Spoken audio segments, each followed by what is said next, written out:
Hello मेरे प्यारे बच्चों, मैं हूं कुलदीप शर्मा। आप हैं मेरे साथ केएस इंस्टीट्यूट के लाइव ऐप पर। तो प्यारे बच्चों, सॉल्यूशन के हमने 4 लेक्चर्स कंप्लीट कर लिए थे। लेक्चर 1 जिसमें हमने सॉल्यूशन का इंट्रोडक्शन किया था, लेक्चर 2 जिसमें हमने सॉल्यूशन के क्लासिफिकेशन किए थे, उसके बाद लेक्चर नंबर 3 उसमें हम methods for expressing concentration of solution पढ़े थे। लेक्चर नंबर 4 जितने भी कंसंट्रेशन पर बेस्ड न्यूमेरिकल्स थे उनकी स्टडी की थी हमने। तो अपने लेक्चर को कंटिन्यू करते हैं। आज हम करेंगे लेक्चर नंबर 5 सॉल्यूशन का, और टॉपिक है हमारा सॉल्युबिलिटी। ठीक है, तो सॉल्युबिलिटी करने से पहले मैं एक बार आपको चारों लेक्चर्स का थोड़ा सा ब्रीफ डिस्क्रिप्शन दे दूं, क्योंकि बीच में क्लासेस हो नहीं पाई थी। उसके लिए मैं आपसे सॉरी बोलता हूं, बिकॉज टेक्निकल फॉल्ट आ गया था एक। ठीक है, तो आपको तो पता ही है, फिर उसमें टाइम लगता है थोड़ा सा रिजॉल्व होने में। तो चलिए बेटा, ज़्यादा टाइम वेस्ट ना करते हुए अपनी क्लास को स्टार्ट करते हैं। तो सबसे पहले हमने स्टार्ट किया था solution. What is solution?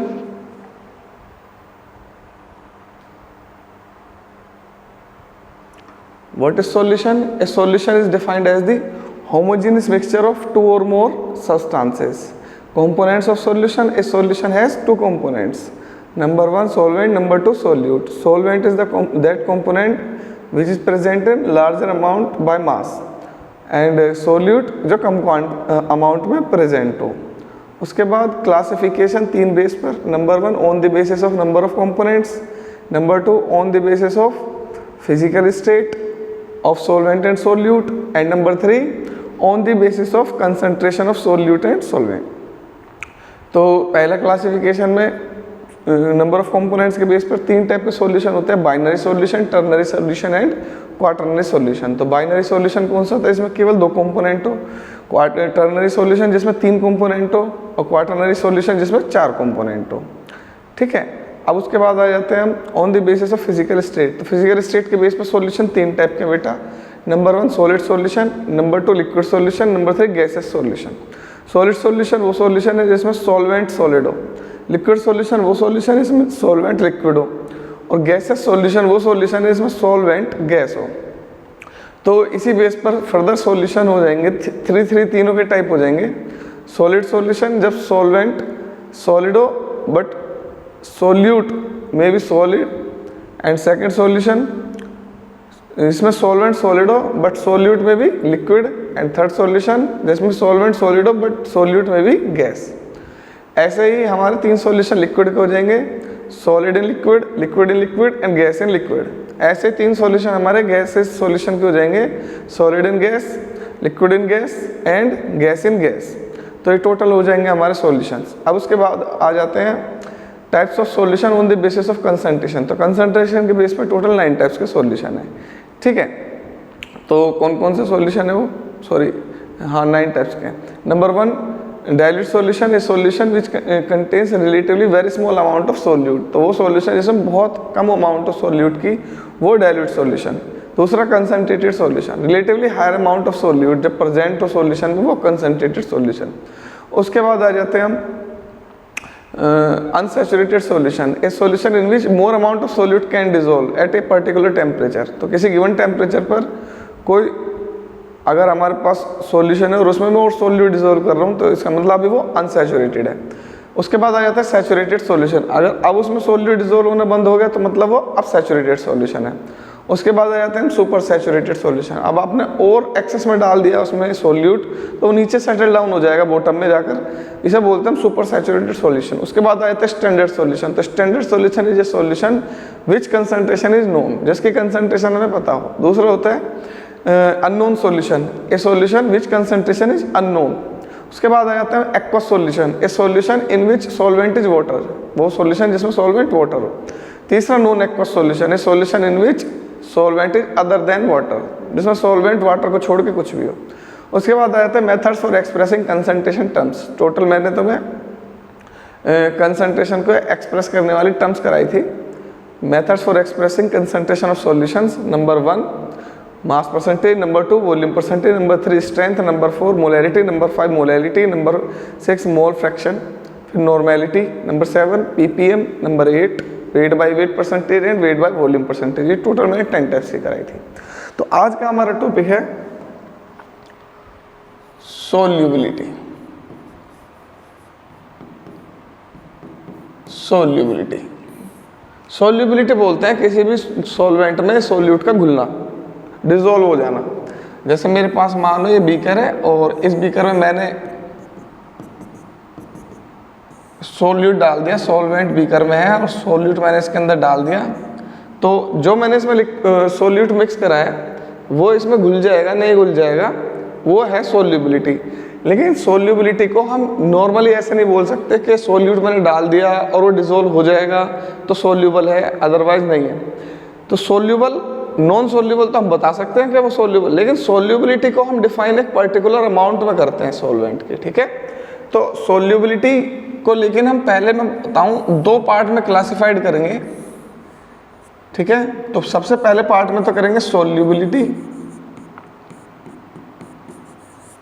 Of a solid, solid की solubility in a liquid, liquid में सॉलिड की सोल्यूबिलिटी, ठीक है। दूसरी करेंगे हम second, solubility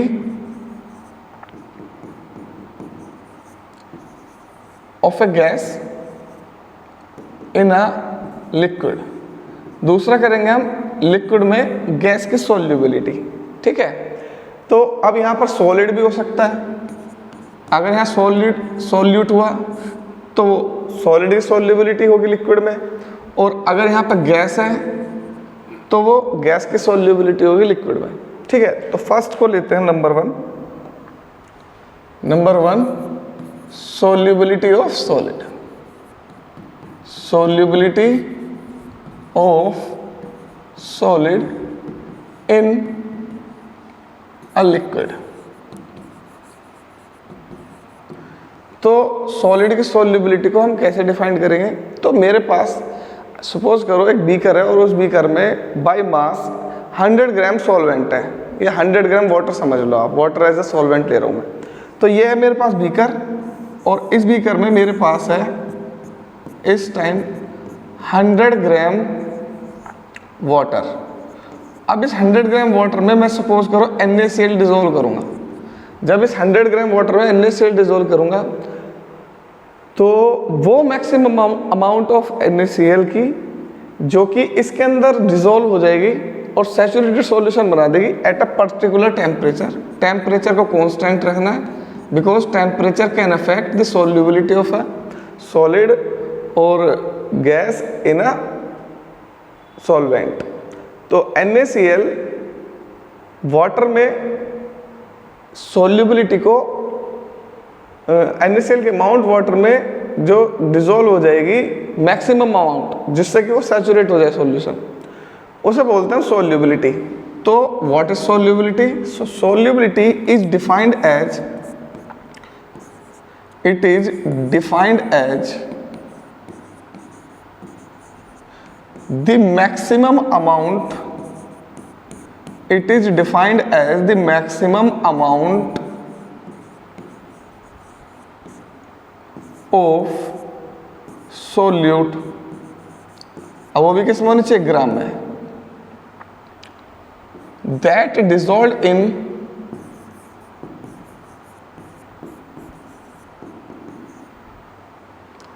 100 gram of solvent at to form 100 gram of solvent to form saturated solution, to form saturated solution at constant temperature, at constant temperature। तो temperature को constant रख के 100 ग्राम आपके पास सॉल्वेंट में जो मैक्सिमम अमाउंट NaCl की इसमें dissolve हो जाएगी, लेट्स सपोज करो इसमें 10 ग्राम NaCl डिसॉल्व हो जाएगा, तो इसकी सॉल्युबिलिटी हो जाएगी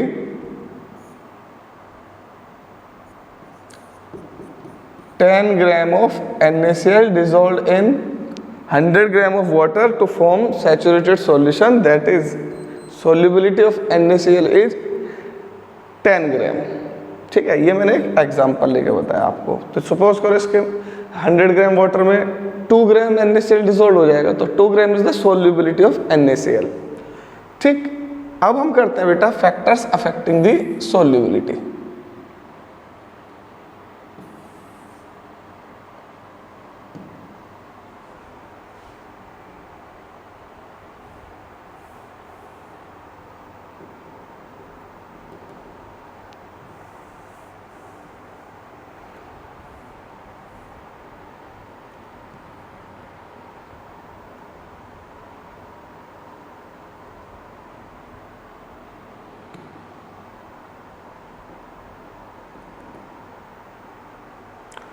अब करते हैं हम फैक्टर्स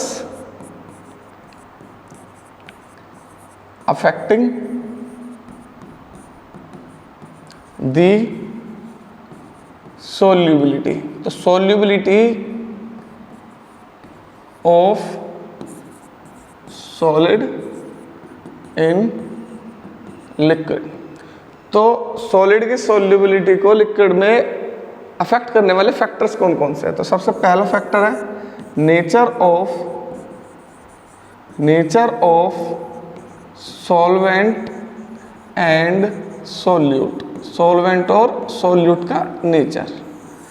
तो सपोज करो मेरे पास वाटर है, water is a polar solvent, और दूसरा मेरे पास जो सोल्यूट है वो या तो पोलर है या फिर आयनिक है, मीन्स चार्ज है उसके पास।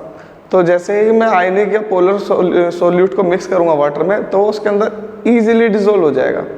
अब सपोज करो मेरे पास वाटर है, जैसे मान लो पानी है, पानी में NaCl डिसॉल्व करूंगा, वो डिसॉल्व हो जाएगा, चार्ज का सेपरेशन हो जाएगा वहाँ पर NaCl का, दोनों सेपरेट हो जाएंगे आयंस, क्योंकि जो पोलर मोलिक्यूल है वाटर वो सोडियम आयन क्लोराइड आयन को अपोजिट चार्ज अपोजिट पोल वाले को अट्रैक्ट करेंगे। अब दूसरी जगह मेरे पास है एक सॉल्यूशन, एक सॉल्वेंट वाटर, और उसमें ऑयल मिक्स करूंगा। ऑयल है हमारा hydrocarbon, that is non polar. तो अगर पोलर है तो पोलर में डिसॉल्व हो जाएगा, अगर नॉन पोलर है तो नॉन पोलर में डिसॉल्व नहीं होगा। याद रखना, नॉन पोलर में ही डिसॉल्व हो सकता है, पोलर में ही डिसॉल्व हो सकता है, नॉन पोलर में डिसॉल्व नहीं होगा। तो क्वेश्चन आ जाता है एग्जाम में, बताओ इनमें से कौन सोल्यूबल है कौन सोल्यूबल नहीं है। तो याद रखना, अगर कोई है नॉन पोलर और दूसरा है नॉन पोलर, तो ये आपस में होंगे सोल्यूबल। नॉन पोलर में होंगे सोल्यूबल। एक है नॉन पोलर, दूसरा है पोलर, तो नॉन पोलर में क्या होंगे? इनसोल्यूबल। और मेरे पास है एक पोलर और दूसरा है पोलर या आयनिक, तो ये होंगे आपस में सोल्यूबल। अब जैसे मैं सपोज एक एग्जांपल लेता हूं, ठीक है।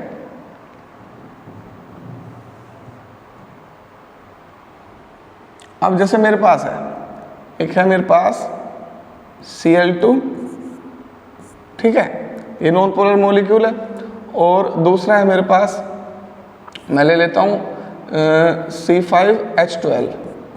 ये आपस में सोल्यूबल होंगे? Yes, these are soluble. क्यों? Non polar, hydrocarbon non polar, तो नॉन पोलर क्या होंगे? सोल्यूबल होंगे। ठीक है। अब मेरे पास है बेंजीन, ठीक, और दूसरा है CCl4, तो बेंजीन है C6H6, क्या होता है? ये नॉन पोलर मॉलिक्यूल। CCl4 ये भी होता है नॉन पोलर मॉलिक्यूल। तो बेटा जब दोनों ही नॉन पोलर है तो ये क्या होंगे आपस में? सोल्यूबल। तो नॉन पोलर में सोल्यूबल। अब दूसरा एग्जांपल लेता हूं मैं इसका। अब है मेरे पास एक वाटर, और वाटर में मिक्स कर रहा हूं मैं बेंजीन। बेंजीन क्या होता है? C6H6। तो क्या ये आपस में सोल्यूबल होंगे? No, because water is polar, water is a polar solvent. क्यों? क्योंकि वाटर में एक ऑक्सीजन एटम दो हाइड्रोजन एटम्स के साथ कोवेलेंटली बॉन्डेड है। तो oxygen is more electronegative than hydrogen, it attracts the shared pair of electron towards itself. तो इससे आ जाएगा इस पर माइनस डेल चार्ज, इस पर आ जाएगा इक्वल एंड अपोजिट, इस पर आ जाएगा माइनस डेल चार्ज, और इस पर आ जाएगा इक्वल एंड अपोजिट। तो ये हो गया पोलर मॉलिक्यूल। ठीक है, जैसे HCl एक पोलर मॉलिक्यूल है, chlorine is more electronegative than hydrogen, chlorine पे पार्शियल नेगेटिव चार्ज आ जाएगा, दूसरे पे पार्शियल पॉजिटिव चार्ज आ जाएगा हाइड्रोजन पे। तो ये पोलर मॉलिक्यूल है वाटर। अब यहाँ पर कार्बन और हाइड्रोजन की इलेक्ट्रोनेगेटिविटी ऑलमोस्ट सेम है, तो ये क्या हो जाएगा, नॉन पोलर। तो पोलर नॉन पोलर क्या होगा, इनसोल्यूबल, ये एक दूसरे में सोल्यूबल नहीं होंगे, ठीक है। उसके बाद आ जाते हैं, उसके बाद आ जाओ पोलर, और दूसरा ले लेते हैं पोलर या आयनिक। अब सपोज करो क्वेश्चन आ गया एग्जाम में कि वाटर है और दूसरा है फॉर्मिक एसिड HCOOH, ये एक दूसरे में डिसॉल्व हो जाएंगे, yes they are soluble, because formic acid क्या होता है, फॉर्मेट आयन और हाइड्रोजन आयन प्रोड्यूस करेगा वाटर में, ठीक है।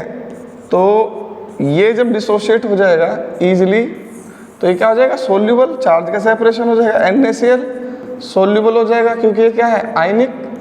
तो पोलर पोलर में डिसॉल्व हो जाते हैं, ठीक है। नॉन पोलर में डिसॉल्व हो जाते हैं, पोलर नॉन पोलर में डिसॉल्व नहीं होते हैं, ठीक है। अब आप ये याद रखना, लाइक डिसॉल्व्स लाइक, एक जैसों में ही डिसॉल्व होते हैं, ठीक है। अगर ये पता है आपको तो आप nature of solvent and solute देखो और डिसॉल्व हो रहा है, ठीक है, वेरी गुड, वेरी नाइस। दूसरा ले लेते हैं इसके बाद हम, पहला फैक्टर बता दिया मैंने, factor number 2, factor number 2 is temperature. वैसे ये और भी ज़्यादा डीप बता सकता हूँ मैं आपको, लेकिन अभी आपके लिए इससे ज़्यादा ज़रूरत नहीं है, ठीक है, क्योंकि सॉल्ट भी फर्दर 3 टाइप के होते हैं, कोई बहुत ज़्यादा सोल्यूबल होता है, कोई कम सोल्यूबल होता है, ठीक है। चलिए टेम्परेचर, तो टेम्परेचर सॉलिड की सोल्यूबिलिटी पर क्या इफेक्ट डालेगा, तो आप लिखोगे as the temperature increases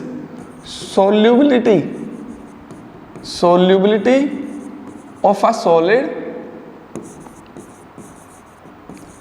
in a liquid increases। तो सॉलिड की सोल्यूबिलिटी लिक्विड में क्या हो जाएगी, इंक्रीज हो जाएगी। मतलब solubility is directly proportional to the temperature. इसका आप एक्सपेरिमेंट खुद कर सकते हैं घर पे। एक ठंडा पानी लेना, ठंडे पानी का टेम्परेचर कम होता है, ठीक है, फ्रिज में से ठंडा पानी लेना, उसमें शुगर को मिक्स करना, देखना वो हार्डली डिसॉल्व होगी उसके अंदर, और हार्डली डिसॉल्व होगी इसका मतलब टेम्परेचर वहाँ पर कम था, ठीक है। अब मैं बताऊँगा होगा ऐसा क्यों। तो घोलते रहना, घुलेगी नहीं आपसे, लगे रहना बहुत देर तक, थोड़ी देर बाद बोलोगे कि ये डिसॉल्व नहीं हो रहा, क्या करें। तो फिर मैंने जो बताया है ये आप अप्लाई करो उस पर। मैंने क्या बताया आपको कि सॉल्युबिलिटी टेम्परेचर के डायरेक्टली प्रोपोर्शनल है। अब लेना आप वाटर को और उसको कर देना आप हीट अप, ठीक है। हीट कर दोगे जब टेम्परेचर बढ़ जाएगा उसका।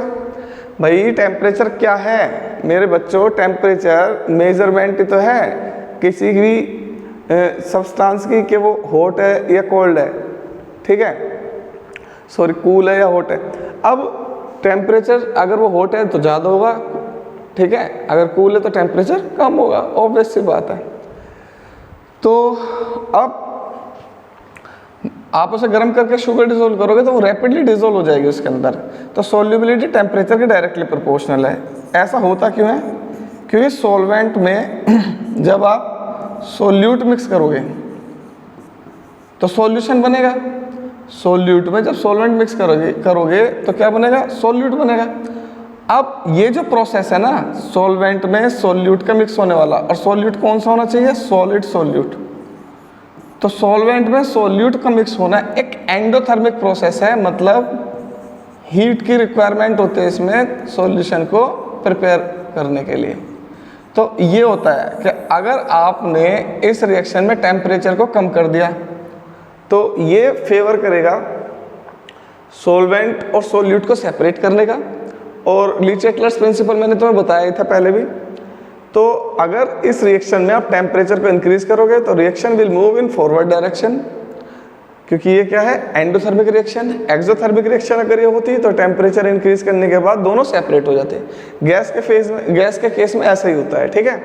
तो ये है हमारा सॉल्युबिलिटी इसमें कोई ज़्यादा क्वेश्चन डिफ़िकल्ट आते नहीं हैं, बस ये पूछ लेते हैं टेम्परेचर का क्या इफेक्ट है, और दूसरा ये पूछ लेते हैं कि कौन सा किस में सॉल्यूबल होगा और कौन सा किस में सॉल्यूबल नहीं होगा। ठीक है बेटा, तो अब ले लेते हैं हम नेक्स्ट नंबर 2। तो बेटा एक इन्फॉर्मेशन आपको देनी है, आपकी बायोलॉजी की क्लास स्टार्ट होने वाली है। आज आपकी बायोलॉजी की क्लास आ जाएगी ऐप पर। ठीक, तो सभी बच्चों से रिक्वेस्ट है, प्ले स्टोर पर जाकर केएस इंस्टीट्यूट का ऐप डाउनलोड करो। अभी सारे के सारे कोर्सेज फ्री हैं, और जो फ्री नहीं है वो बहुत ही कम प्राइस पे है, बहुत चीप प्राइस पे है। एजुकेशन सभी के लिए मैं फ्री करने जा रहा हूँ ऑलमोस्ट, वो इतना चीप है कि ऑलमोस्ट आपको फ्री ही पड़ेगा। ठीक है, और आने वाले टाइम में उसे और कम कर दूंगा। लोग बढ़ाते हैं ना, लेकिन मैं कम करूंगा, मैं इतना कम कर दूंगा, इतना कम कर दूंगा, दूसरे मुझे टारगेट करेंगे कि इतना कम इन्होंने क्यों कर रखा है। ठीक है, आप सबको भूल जाओगे, ये जितने भी आजकल खड़े हैं ना सबको भूल जाओगे। मैं पूरी फैकल्टी आपको प्रोवाइड करूंगा, फिजिक्स भी, केमिस्ट्री भी, मैथ्स भी, बायोलॉजी भी, और वो भी बेस्ट फैकल्टी जो कि नीट, जेई और सीबीएसई बोर्ड के स्टूडेंट्स को 100 आउट ऑफ 100 स्कोर कराते हैं। ठीक है, और नीट जेई में सिलेक्शन कराते हैं बच्चों का। बहुत टॉप फैकल्टी है मेरे पास। तो ये इन्फॉर्मेशन आपको देनी थी, और बेटा आप ही का सपोर्ट है, आप ही की वजह से हम यहाँ तक पहुँचे हैं। और प्लीज़ चैनल को सब्सक्राइब करके वीडियो को शेयर ज़रूर किया करें, जिससे ज़्यादा से ज़्यादा लोगों तक ये पहुँचे। ठीक है, तो बस यही मुझे आपसे कहना था। बाकी और भी जो भी बातें हैं बाद में कहता रहूँगा धीरे धीरे। तो अब करते हैं number 2, solubility of gas in a liquid.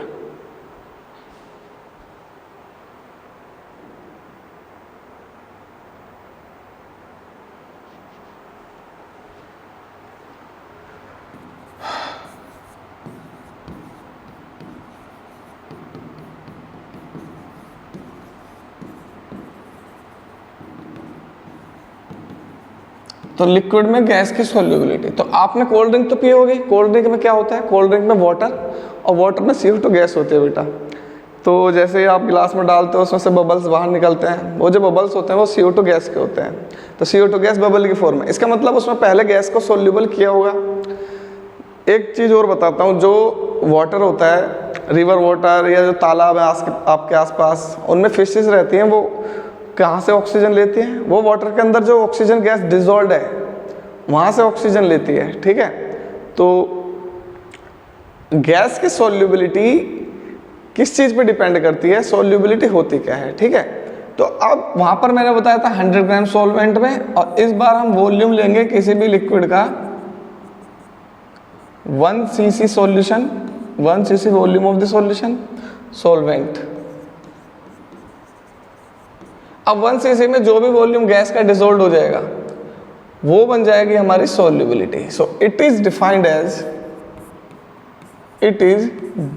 As volume of solute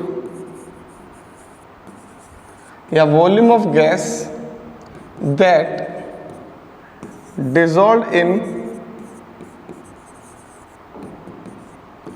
1 cc volume of the solvent। तो सॉल्वेंट के 1 cc वॉल्यूम में, cc का मतलब होता है क्यूबिक सेंटीमीटर, तो क्यूबिक सेंटीमीटर यूनिट होता है वॉल्यूम की। ठीक है, मतलब इसकी लेंथ भी 1 सेंटीमीटर है, ब्रेथ भी 1 सेंटीमीटर है, और इसकी हाइट भी 1 सेंटीमीटर है इस वेसल की। तो इसका वॉल्यूम हो जाएगा 1 centimetre cube.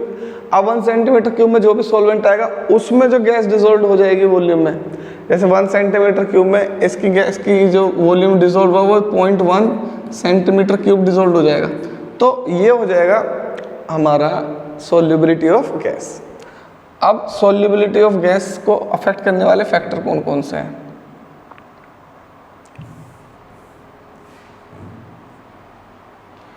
So factors affecting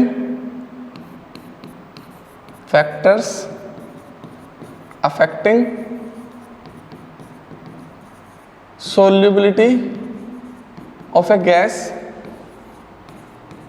in liquid। तो मैंने वहाँ पे आपको 2 फैक्टर कराए थे, एक तो कराया था nature of solvent and solute, दूसरा कराया था टेम्परेचर। एक फैक्टर और होता है प्रेशर, लेकिन प्रेशर का सॉलिड के केस में कोई इफेक्ट नहीं पड़ता, क्योंकि solid are almost incompressible, non compressible है। आप कंप्रेस नहीं कर सकते सॉलिड मॉलिक्यूल्स को, और जब वो कंप्रेस नहीं होंगे तो उनकी सॉल्युबिलिटी पर भी कोई ज़्यादा इफेक्ट पड़ेगा नहीं। तो solubility has very little effect on the pressure, ठीक है। तो solubility is very little affected by the pressure. तो सॉल्युबिलिटी ऑफ सॉलिड पे कोई इफेक्ट नहीं पड़ता प्रेशर का, पड़ता है ऑलमोस्ट नेग्लिजिबल, ठीक है। गैस पे पड़ता है काफ़ी, और उसके लिए एक प्रॉपर लॉ है, ठीक है। तो सबसे पहले आ जाते हैं nature of solvent and gas. Nature of solvent and gas, nature of solvent and gas, nature of solvent and nature of gas. तो मैं पहले ही बता चुका हूं, अगर तुम्हारी गैस नॉन पोलर है, ठीक है, तो नॉन पोलर में क्या हो जाएंगे, डिसॉल्व। तो सपोज करो मेरे पास है C6H6 और गैस आपकी कोई भी नॉन पोलर गैस है, सपोज करो आपकी नॉन पोलर गैस है कोई भी CH4, ये इसके अंदर डिसॉल्व हो जाएगी, यस हो जाएगी, ये भी नॉन पोलर, ये भी नॉन पोलर। अब मान लो मेरे पास है H2O पोलर, ठीक है, और दूसरी गैस है CO2, ये भी पोलर, ये भी पोलर, ये इसके अंदर डिसॉल्व हो जाएगी। तो पोलर डिसॉल्व इन पोलर। अब मेरे पास मान लो सॉल्वेंट है नॉन पोलर, अब गैस है पोलर CO2, ये इसमें डिसॉल्व हो जाएगी, नहीं होगी। तो पोलर नॉन पोलर में गैस डिसॉल्व नहीं होती है, डिसॉल्व नहीं होती है, पोलर में डिसॉल्व हो जाती है। वो मतलब नेचर पे डिपेंड करता है, ठीक है। ये बात मैं पहले भी बता चुका हूँ, लाइक डिसॉल्व लाइक, ठीक है। अब दूसरे पे आ जाते हैं हम। दूसरा क्या था हमारा, दूसरा था हमारा नंबर 2 टेम्परेचर। तो टेम्परेचर का क्या इफेक्ट पड़ता है गैस पर, तो ये बहुत इंपॉर्टेंट पॉइंट है। तो आपने देखा होगा गर्मी के दिनों में जो एक्वेटिक स्पीसीज है वो डेथ हो जाती है उनकी, क्यों हो जाती है, क्योंकि वो अनकंफर्टेबल होते हैं, उनको ऑक्सीजन गैस की सप्लाई मिलती नहीं है। क्यों, क्योंकि जब टेम्परेचर बढ़ता है तो सॉल्युबिलिटी गैस की कम हो जाती है लिक्विड में। So as the temperature increases, as the temperature increases, solubility of a gas in liquid decreases। तो solubility of a gas in liquid is inversely proportional to the temperature। Temperature बढ़ाओगे तो solubility कम हो जाएगी, और temperature कम करोगे तो solubility बढ़ जाएगी। तो इस पे क्वेश्चन भी आता है, aquatic species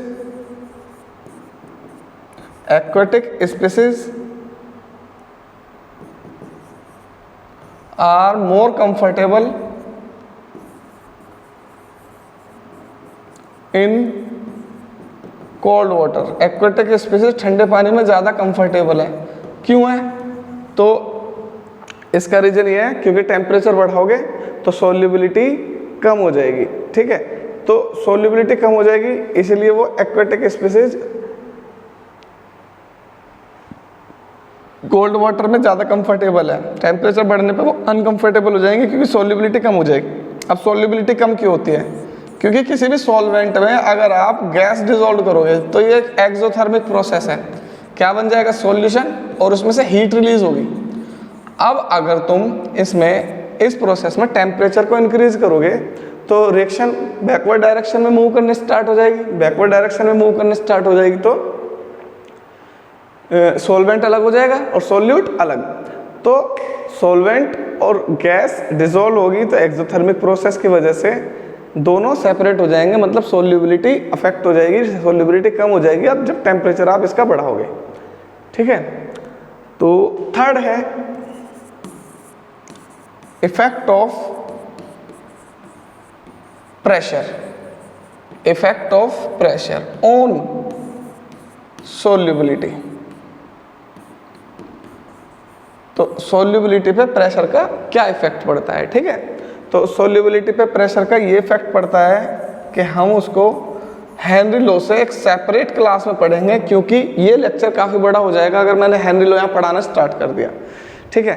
तो इस लेक्चर को हम ज़्यादा बड़ा नहीं खींचते हैं। हेनरी लो की एक अलग से क्लास करेंगे, क्योंकि हेनरी लो खुद एक वास्ट टॉपिक है।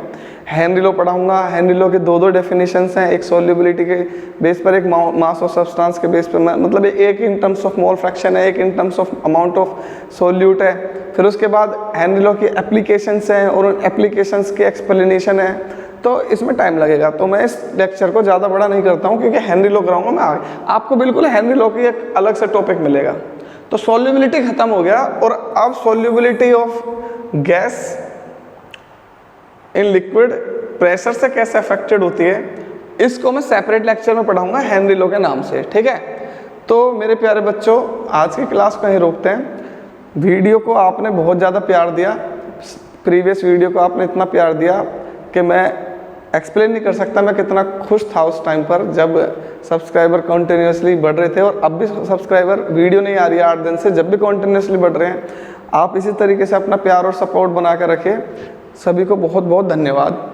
और मैंने आपको ऑलरेडी बताया था, अगर आपको वीडियो पसंद आई हो तो ऊपर आई बटन है, आई बटन को दबा के आप प्रीवियस वीडियो को भी देख सकते हैं, क्योंकि प्रीवियस लेक्चर्स बिल्कुल स्टार्टिंग से जब आप देखोगे तो ज़्यादा इफेक्ट पड़ेगा। तो अगर किसी ने प्रीवियस लेक्चर नहीं देखे हैं तो इस लेक्चर को देखने से पहले वो प्रीवियस लेक्चर को देखे, स्टार्टिंग से देखे बिल्कुल 1 2 3 4 5 6, तो ही आपका बेनिफिट होगा। अदरवाइज नहीं, बीच में से कोई भी टॉपिक देखने से बेनिफिट नहीं हो पाता है, ठीक है। और मैं आपके लिए कोशिश करूँगा अच्छे से अच्छा कंटेंट लेकर आऊँ, बस आप मुझे इसी तरीके से सपोर्ट करते रहिए जैसे आपने किया है, ठीक है। तो चलते हैं भाई, मिलते हैं बेटा नेक्स्ट लेक्चर में, लेक्चर नंबर 6 में। और नेक्स्ट लेक्चर नंबर 6 होगा हमारा हेनरी लॉ, और हेनरी लॉ के बाद हम करेंगे अपने कोलिगेटिव प्रॉपर्टीज़ वगैरह, रॉल्स लॉ वगैरह। तो अभी काफ़ी कुछ है इस चैप्टर के अंदर, ठीक है बेटा। तो मेरे प्यारे बच्चों, thank you so much, Tata.